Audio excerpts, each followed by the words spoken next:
2021 সালে এমএলএ বিধানসভা নির্বাচনের সময় বলেছিল বিজেপিকে আটকাতে হবে, ভোটটা আমাদের দিন তৃণমূল কংগ্রেস। যারা আজকের দিনে এমএলএ তারা বক্তব্য দিতে গিয়ে বলেছিল যে বিজেপির বিরুদ্ধে লড়াই করতে গেলে ওনাকে জিতাতে হবে, ওনাকে জিতিয়েছেন। এখন লড়াই করবে না বিজেপির বিরুদ্ধে, না ঘরে ঢুকে চুপ করে বসে থাকবে? লড়াইটা কেমন ভাবে হবে?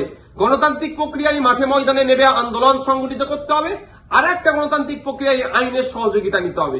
এই যে বিজেপি ওয়াকফ সংশোধনী বিল নিয়ে এসেছে, এটাকে প্রত্যাহার করার দুটো রাস্তা। একটা হচ্ছে জনগণের চাপ সৃষ্টি করে, যেটা সংখ্যালঘুদের উপরে যে দমনপীড়ন হচ্ছে, ভারতবর্ষের পশ্চিম বাংলায় সংখ্যাগুরু মানুষদেরকে দায়িত্ব নিতে হবে।